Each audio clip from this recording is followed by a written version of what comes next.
Welcome to WhiskyCast, cask strength conversation featuring news and interviews from the world of whiskey. I'm Mark Gillespie, and this is episode number 1004 from May 14th, 2023. Coming up in a few minutes. There's no sense in doing what everyone else is doing. It's just not interesting. There might be fame and fortune down that route, but it's just not interesting. Don't look now, but Blended American Whisky is enjoying a renaissance of sorts. Long derided as cheap whiskey blended with grain-neutral spirits, blenders like Ari Sussman are taking advantage of the creativity the category offers. I'll talk with Ari Sussman later on WhiskyCast In-Depth. We'll also have the What I'm Tasting This Week department, our community segment, Behind the Label, and much more. The news is next on this week's WhiskyCast. And now, a message from Robin Redbreast. A thoughtful gift is hard work.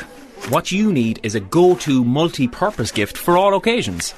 A bottle of Redbreast can say, "Enjoy every minute, they grow up so fast." Oh. And equally nails, "Apologies for the back pain, I should have just hired a moving company." Proud sponsor of WhiskyCast. Redbreast. Pass it on. Hey friends, Gabriel Cardarella here again with Dewar's Scotch Whisky, and I have to say, Dewar's French Cask Smooth is a double-aged masterpiece, finished in apple brandy cask from Normandy to be unlike anything you've tried before. More in a bit.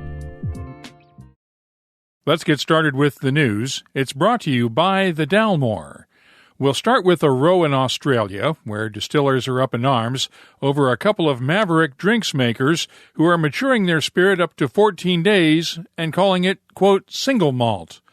The Sydney Morning Herald reports Victoria's Mountain Distilling and Sydney-based Good Fradigby distillers are using the term to get around the law requiring whiskey to be aged for at least 2 years by using the term single malt in its place.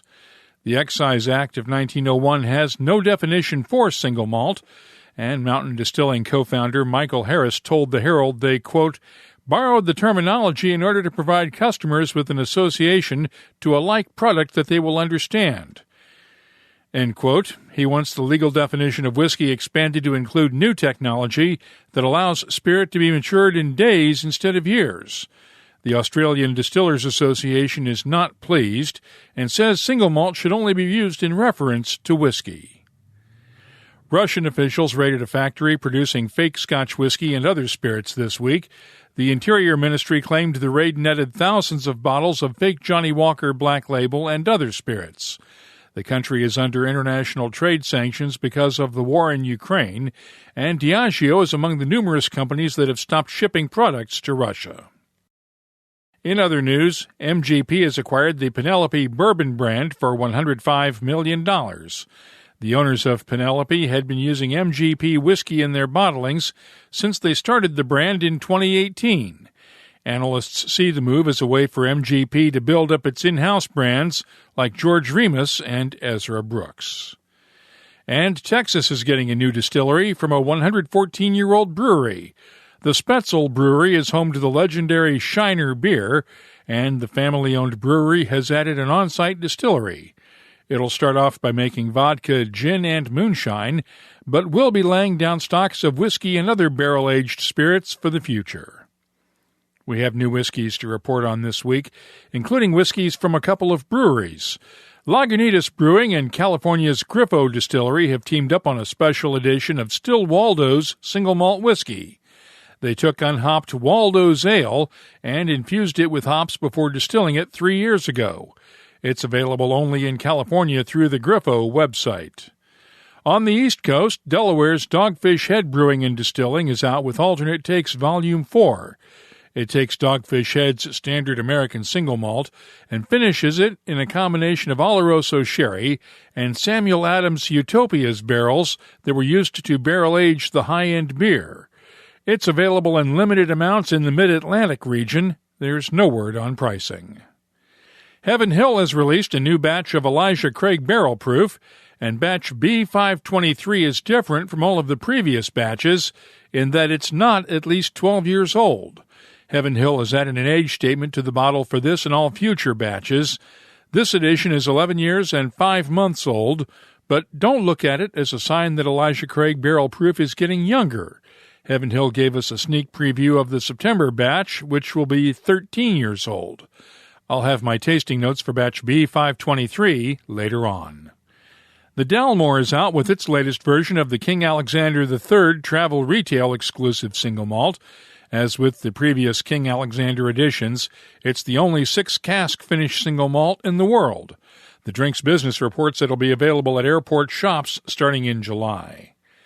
Highland Park is out with its 4th cask strength release. This one uses first fill export wine hogsheads in the cask mix, along with first fill sherry seasoned ex-bourbon and refill casks. It's available now through the Highland Park website and the distillery shop in Kirkwall, Orkney for £80 a bottle. There's no word yet on U.S. availability. Douglas Lang & Company has unveiled this year's Big Pete Fagiel bottling.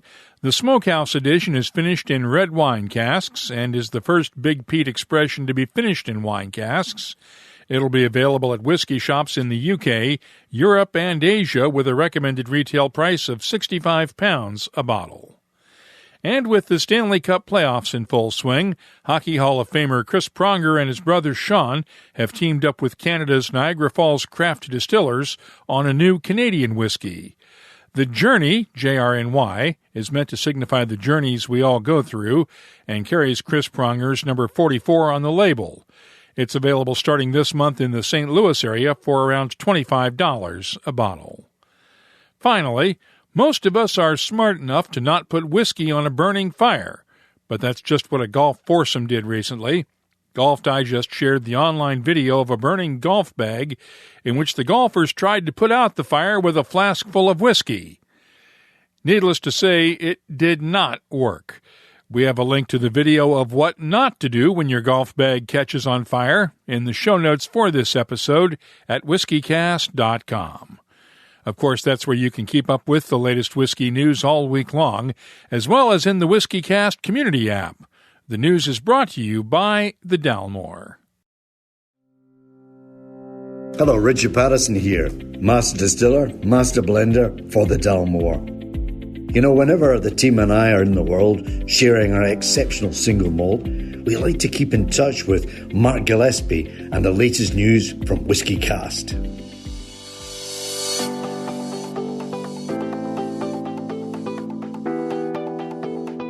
Time now for our look at upcoming whiskey events around the world. It's brought to you by Writer's Tears. Sagamore Spirit Distillery's annual Whiskey on the Waterfront events return starting this Saturday, May 20th, at the distillery in Baltimore, Maryland.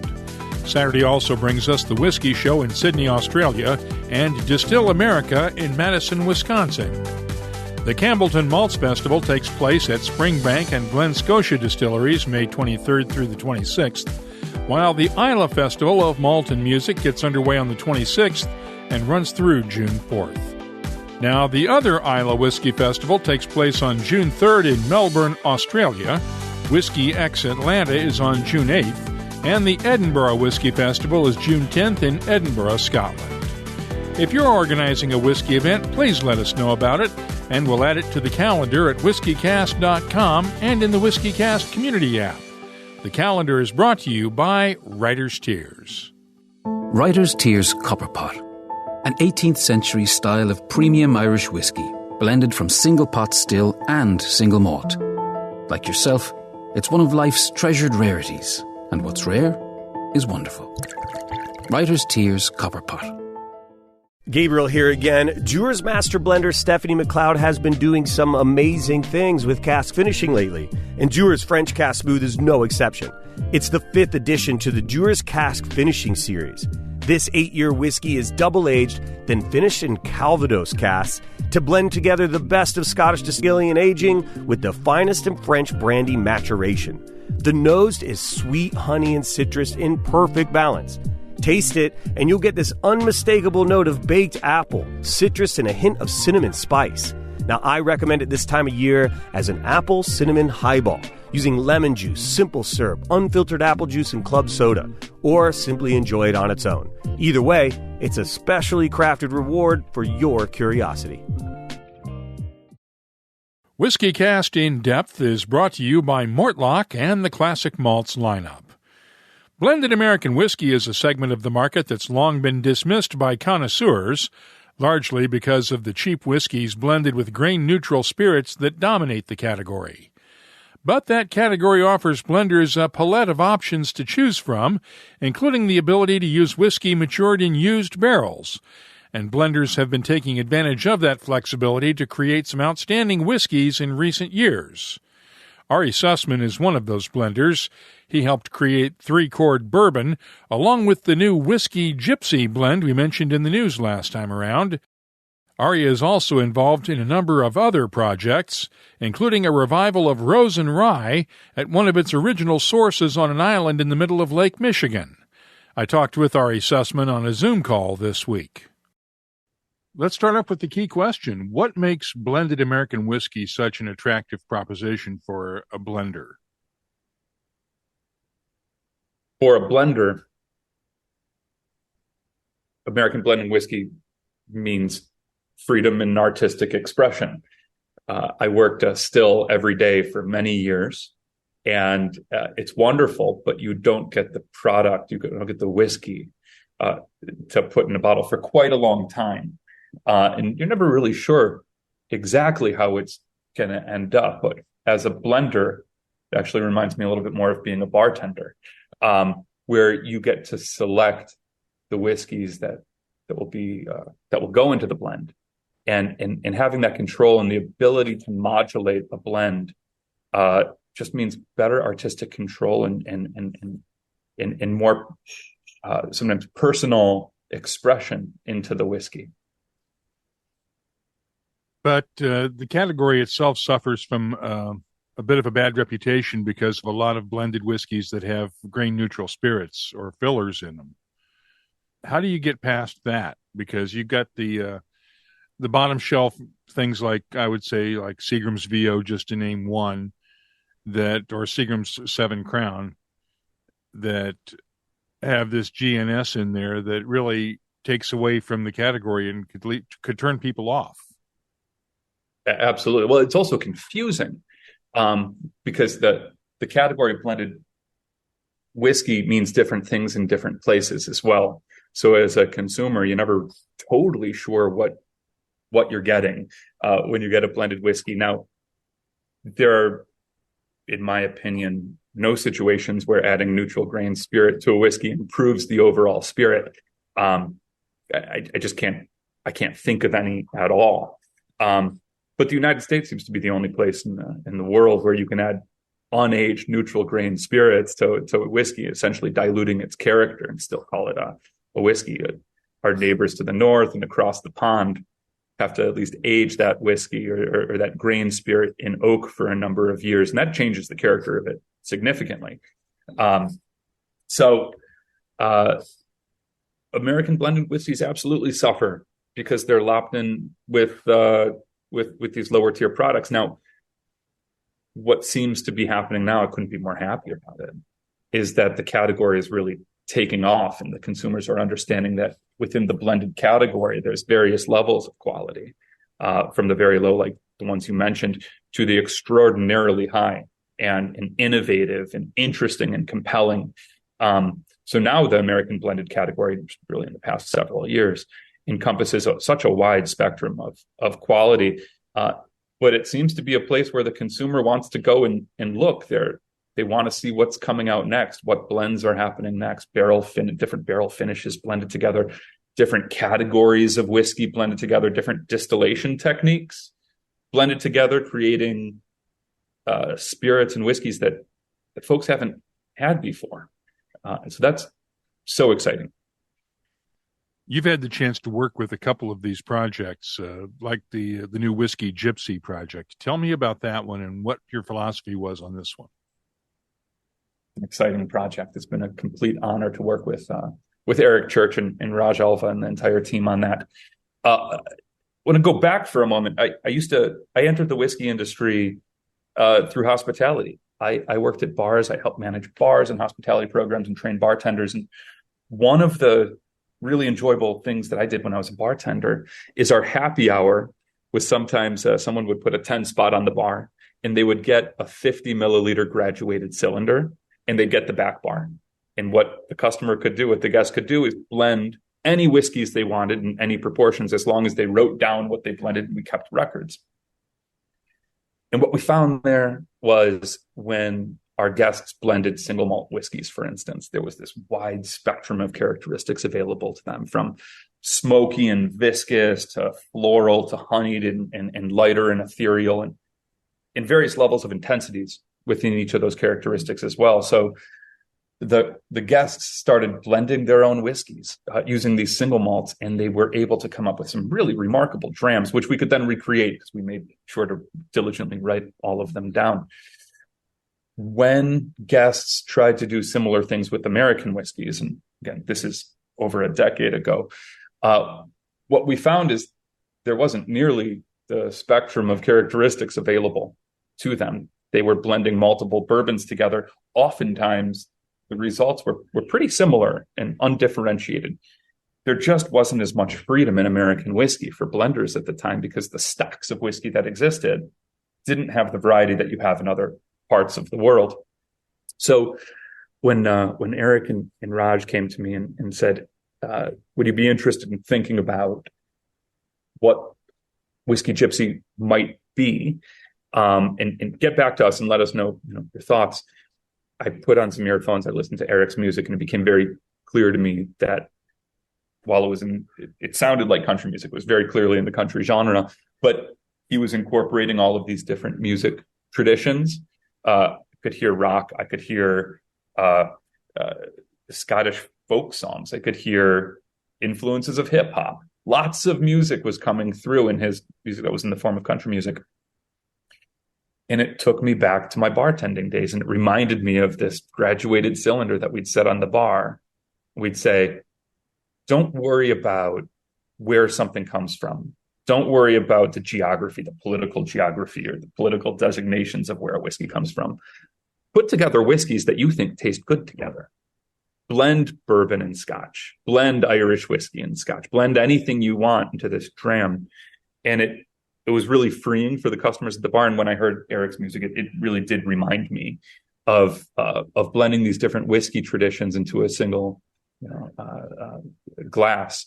So the idea of taking whiskeys from all over the world and blending them together was kind of that was the whiskey idea that kind of naturally came to me from listening to Eric's music. And one of the ways that we took it just a little bit farther is because, again, Eric's music is very much in the form of country music. I thought it would be a fun parameter to put in to riff on traditional American mash bills. So the 70-21% 9, or the 80-10-10, or the 36% rye. I thought that these sort of traditional American mash bills could give Whiskey Gypsy its form. But just like Eric's music is taking traditions from all these different musical traditions, within the form of those mash bills, we could incorporate spirits from anywhere in the world. And that was the broad idea behind the project. And you put some Canadian rye in there too, right? Absolutely. I'm from the North. I'm a big fan of Canadian rye, and was able to secure some stocks of 20-year-old Canadian rye, which was highly esterified, had incredible aroma to it.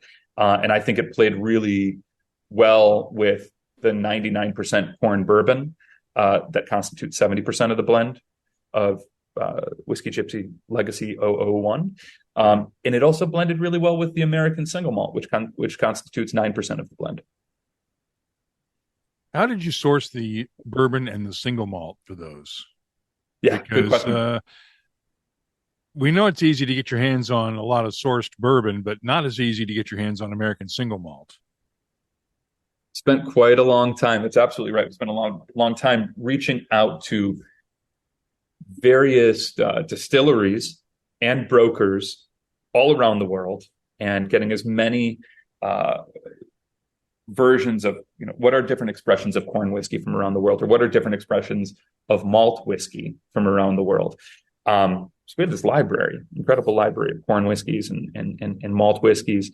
And the right way, in my opinion, of doing this kind of product development is to build prototypes and put them through a sensory panel, put them through people who have strong opinions. both the 99% corn whiskey, which again is just a beautiful representation of a corn forward bourbon, and the American single malt, both come from, and we're very transparent, from Indiana. And the reason for that is, while we experimented with other single malts, and other single malts will be incorporated into future blends, for this first one, we just went with we went with a lot of the feedback. We trusted the feedback from our sensory panels. And there's nothing wrong with sourcing whiskey from that big distillery in Indiana, because they do make good stuff. They make fantastic stuff, and they make a wide variety of spirits as well. Really encouraged by their American single malt, and American single malt from other distilleries, as American distilleries and distilleries abroad, which will be featured in future blends. Tell me about your philosophy of blending. What makes a good blend in your opinion? Good blend has to be good in and of itself. It has to be a good whiskey. It has to serve its own function. It has to be enjoyable. But it can, at its best, be even more than that. It can help tell a story or have a perspective. So a good blend hopefully does more than just taste good. It should be differentiated from other products that are out there. It should taste different. There's no sense. Honestly, the last thing the world needs right now is just another whiskey that tastes like every other whiskey. So from a personal point of view, I try to create blends that could be pulled out of a lineup in terms of being different in one way or another. Either if I'm trying to focus on something that is large and robust, then it should be pulled out of the lineup for those characteristics. Sometimes, in the case of Whiskey Gypsy, we're trying to create something, at least for the first release, that is distinctive and in a sense elegant, and sort of on the lighter side. As we see American whiskeys sort of get more and more woody and maybe on occasion ham-handed with wood character, we figured we'd kind of head in the other direction and focus a little bit more on grain and on intensity, and create something that's a little bit more approachable and elegant. Zigging instead of zagging, right? That's right. There's no sense in doing what everyone else is doing. It's just not interesting. There might be fame and fortune down that route, but it's just not interesting. And if it's not interesting, it's not worth doing. That's correct. What else are you working on these days? Well, on the blending front, let's start there. Yeah, really exciting projects. So at Mammoth Distilling in northern Michigan, which is very much a rye-centric distillery, we grow varietal-specific ryes for rye whiskey, and then try to blend them with other existing whiskey stocks from primarily Canada as well. So Mammoth has Northern Rye number 1 out in the market right now. Northern Rye number 2 is coming out soon. It's also a blend of base distilled spirit, varietal specific, grown on local farms under strict growing conditions, with varietals selected specifically because they make delicious whiskey. That project, in Mammoth in general, is very interested in the sensory differences in different varietals of rye and where they are grown. Has spent years working with Michigan State University on identifying chemical differences, rye grown in different locations. And the Northern Rye blended program comes out of that. And then, of course, there's 3-quart blended bourbons as well, which is the brainchild of Rock and Roll Hall of Fame inductee Neil Giraldo, whose concept was very much, let's make American whiskeys and let's blend whiskeys from different distilleries. Again, not necessarily in the form of mash bills, but just let's have fun, sort of a punk rock ethos, do-it-yourself ethos, and those products seem to be really compelling in the market as well. We had Neil on the show several years ago when 3-quart first came out, and he spoke very highly of your blending skills. He's an amazing creative force. When he's not giving feedback on whiskeys and offering ideas for new whiskey blends, he's writing plays and musicals, which are currently being performed. He's got a play out right now that's He and his wife, Pat Benatar, it's like a recreation of Romeo and Juliet using their music. He put that together, which somehow it works. It's really great. And of course, he's on tour right now as well. And I can't say enough nice things about Neil Giraldo and the creative force that he brings to every project he's been involved with. I want to talk about, go back to Mammoth for a second, because Mammoth was involved in the Borrowed Page project from American Mash and Grain. That's right. Another one of these blends that has really sort of helped cement American blended whiskey on the map. How did you work with them as a contributor as opposed to blending it yourself? Yeah, so American Mash and Grain is a phenomenal content provider website. They do long form profiles and interviews with distilleries that tell really unique and compelling stories.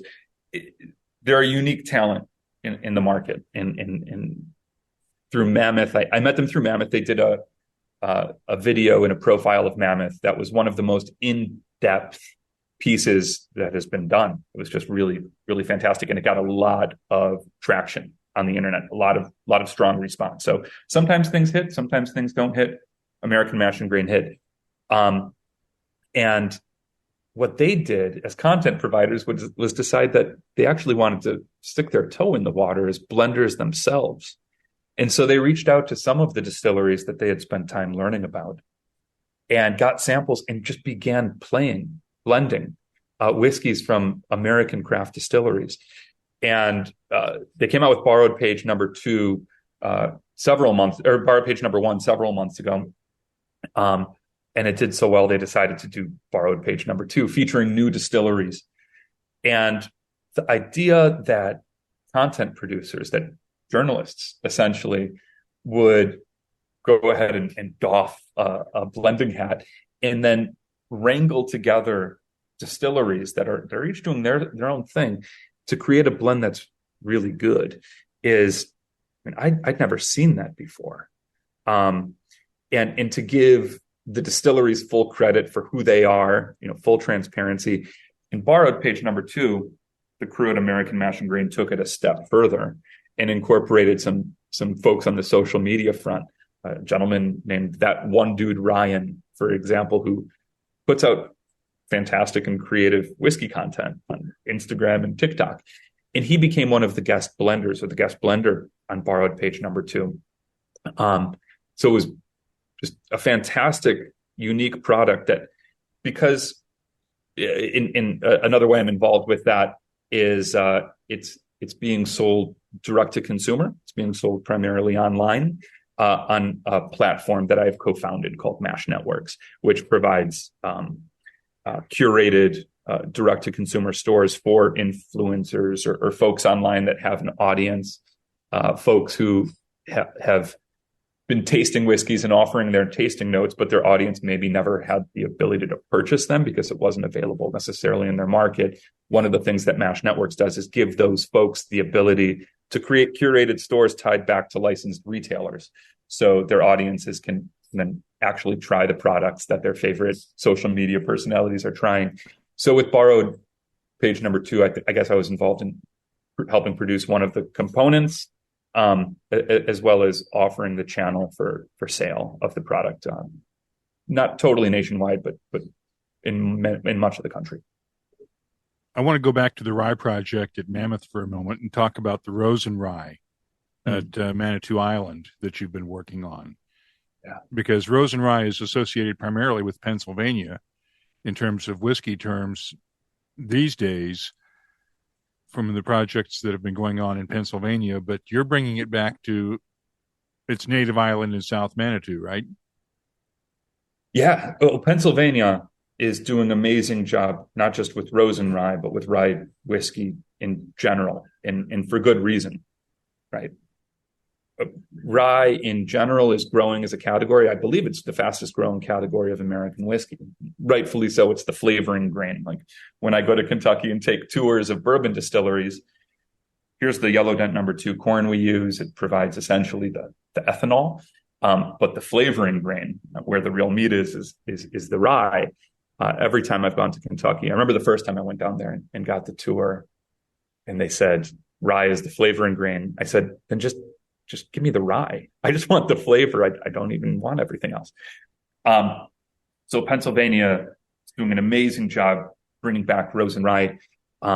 Independently of them, we were looking at the archives at Michigan State University, which used to be Michigan Agricultural College. And we discovered that in 1906, an immigrant named Joseph Rosen arrived in East Lansing, Michigan at Michigan Agricultural College. And there was a professor named Dr. Frank Sprague, who was the first, from what we understand, was the first plant breeder at a major university in the U.S.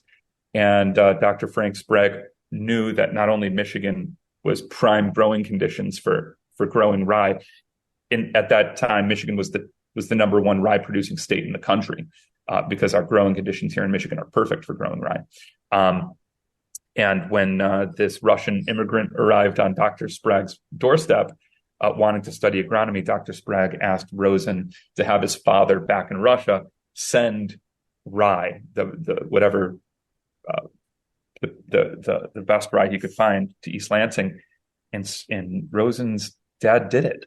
And Frank Sprague planted it in East Lansing, Michigan, at Michigan Agricultural College's experimental station, which still exists.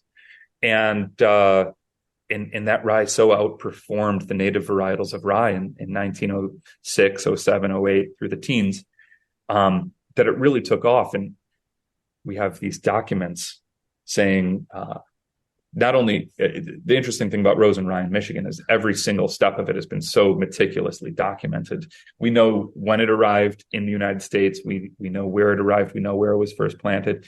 And then, of course, because rye cross-pollinates, it's promiscuous grain.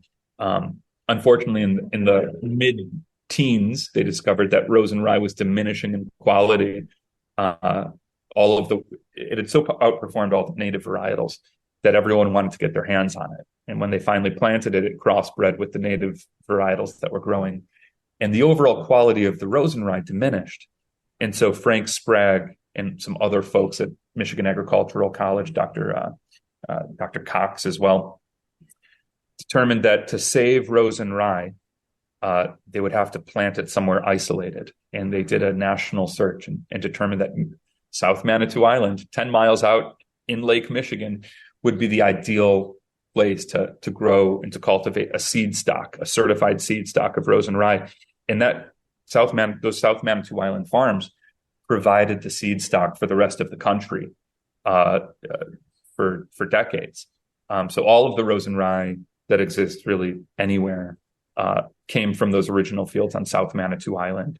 And it's been a lot of fun working with Mammoth and the National Park Service, which now runs South Manitou Island, to get permits to reseed those original rose and rye fields with rose and rye that Michigan State University over the past 5 years has cultivated with grains from the National Seed Bank. So it's just been an incredible project, and we can say with great confidence that rose and rye tastes different than other varietals of rye, and it's just fantastic. When will it be turned into whiskey? So a small amount has been turned into whiskey. A little more will be turned into whiskey this summer. But really, Mammoth is trying to put as many of the seeds that are harvested back into the ground on an annual basis as we can. At this point, to timestamp this conversation, there'll be about 500 acres going into the ground this fall. Which will, the following year, most of it's going to go back into the ground. And because each head produces 20 to 30 seeds, that's the rate at which the rose and rye population here in Michigan will expand. Now, we are using South Manitou Island as the seed stock, and we have really thousands of acres available to us throughout the state of Michigan to take the seed stock off the island and to grow it for whiskey production. Thanks to Ari Sussman for joining us on this week's WhiskyCast In-Depth. It's brought to you by Mortlach, whiskey's best-kept secret. Hidden away for decades in some of the world's most famous Scotch whiskies, comes a single malt inspired by an original for a fortunate few. Discover the entire Mortlock lineup at malts.com. The What I'm Tasting This Week department is brought to you by Sagamore Spirit. Let's start off with the Whiskey Gypsy blend we discussed with Ari Sussman. It's a blend of 70% Indiana bourbon, 21% vintage Canadian rye, and 9% Indiana malted barley, and it's bottled at 57.5% ABV. The nose has touches of ground peppercorns, nutmeg, cherry wood spices, and tree fruits. The taste is thick and oily with black pepper and cinnamon spices, balanced by notes of cherries, vanilla, honey, and caramel that come out as the spices start to fade. The finish is long and spicy with a nice underlying sweetness, and I'm scoring Whiskey Gypsy, JYPSI, a 93. Next up, the Elijah Craig Barrel Proof Batch B523 that I mentioned during the news. It's 11 years and 5 months old and bottled at 62.1% ABV. The nose has touches of wood spices, caramel, honey, leather, pipe tobacco, and red apples. The taste is peppery and intense with notes of black pepper and cinnamon, along with hints of honey, vanilla, black cherries, caramel apples, and charred oak. The finish is long, dry, and spicy, and I'm scoring Elijah Craig Barrel Proof Batch B523 a 92. I'll have more tasting notes in just a minute, but first, our tasting notes are brought to you this week by Sagamore Spirit, a 200-time award-winning Maryland-style rye whiskey. With a determined focus to create the best rye whiskey imaginable, Sagamore's team of distillers crafts each spirit with a nod to both tradition and innovation. Find their signature, double oak, cask strength, or reserve series rye whiskeys, as well as their line of premium rye whiskey canned cocktails at a retailer near you. Visit sagamorespirit.com/find-rye. Please drink responsibly. Now let's look at the 2023 Talisker Distillers Edition release. It's finished in Amoroso seasoned American oak casks and bottled at 45.8% ABV. The nose is dry and nutty with touches of hazelnut, walnut wood, honey, and vanilla. The taste has a nice balance of spiciness and nuttiness with hazelnut and black pepper, a hint of clove, honey, and vanilla. The finish is long and dry with wood spices and oak tannins, and I'm scoring the 2023 Talisker Distillers Edition a 93. For decades, Talisker was the only distillery on the Isle of Skye, but that changed a few years ago when Torreveg Distillery opened. Torreveg's Alt Glen was the distillery's second release. It's bottled at 46% ABV, and the nose has a nice combination of smokiness and briny character, with hints of smoked salmon, black tea with lemon, and a nice maltiness. The taste is thick and oily with a good touch of lemon pepper and allspice, along with smoked salmon, barley sugar, and a hint of honey with a slight smokiness. The finish is long, tart, and slightly smoky. I'm scoring the Torreveg Alt Glen Single Malt from the Isle of Skye a 93.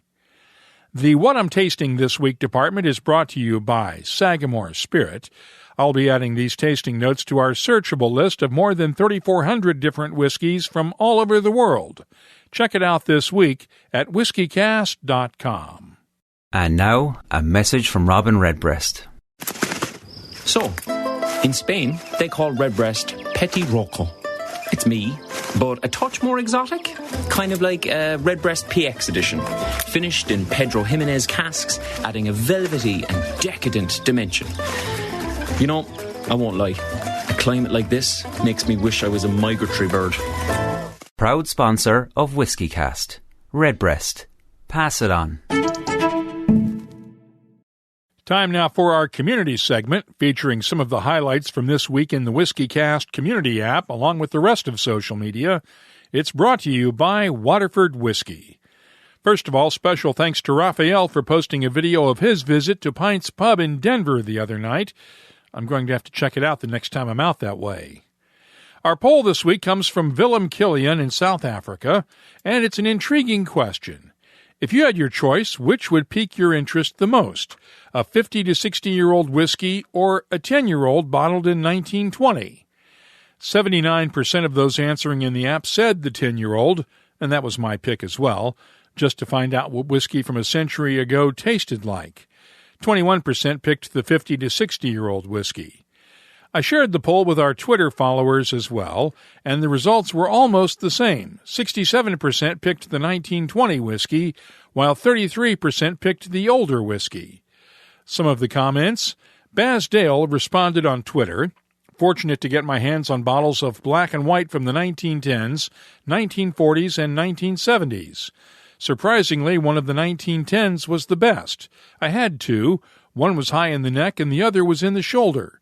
The difference this made to the character and color over time was huge."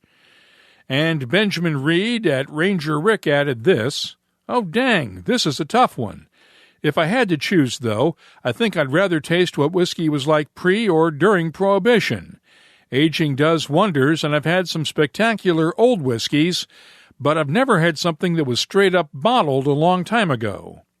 And Tony Ann DiMaria at Sprezzatura tweeted this: "The historian in me wins out over the single malt Isla fan here. Wondering, though, if you were intentional about framing it as get your hands on versus try, because there's obviously no guarantee that a spirit that old hasn't lost some of its character." Very true, but if I get my hands on a bottle like that, I'm sure going to try it. If you have something you'd like to share with whiskey lovers around the world, try downloading the new WhiskyCast community app from the Apple or Google app stores. Of course, you can always find us on Instagram, Facebook, and Twitter at WhiskyCast, and the email address is comments@whiskycast.com. Our community segment is brought to you each week by Waterford Whiskey, where they explore the frontiers of natural flavor one farm at a time to create unique Irish whiskies. Visit them on the web at waterfordwhiskey.com. Let's close out the show now with Behind the Label, our look at the history and science that makes whiskey unique. Many of us add a few drops of water to our whiskeys to open up the aroma and flavor, but how much water is too much? Researchers at Washington State University's Department of Viticulture and Enology did a study to find the answer to just that question. Their results were published in the journal Foods, and they found that adding the equivalent of 20% of the volume of whiskey you have in your glass is the limit. For instance, a standard 1.5-ounce pour is equal to 44 milliliters, so you'd want to add no more than 8 milliliters of water to your dram. According to Washington State Assistant Professor Tom Collins, who led the research team, adding more than that causes the flavors to homogenize and taste the same. Personally, I use an eyedropper and find that 5 precise drops works the best for me. But remember, it's your whiskey. Drink it however you'd like. If you have something you'd like us to look at on an upcoming episode, just use the contact form at whiskycast.com to get in touch with us. That's all for this episode of WhiskyCast. You'll find our free WhiskyCast community app in the Apple and Google app stores, and you can always get in touch with us on Instagram, Facebook, and Twitter at WhiskyCast. Of course, email's an option too. Our address is comments@whiskycast.com. Friends, it's me again, reminding you to try Dewar's French Cask Smooth Blended Scotch Whisky. The best of two cultures and traditions in one beautiful bottle. Please drink responsibly.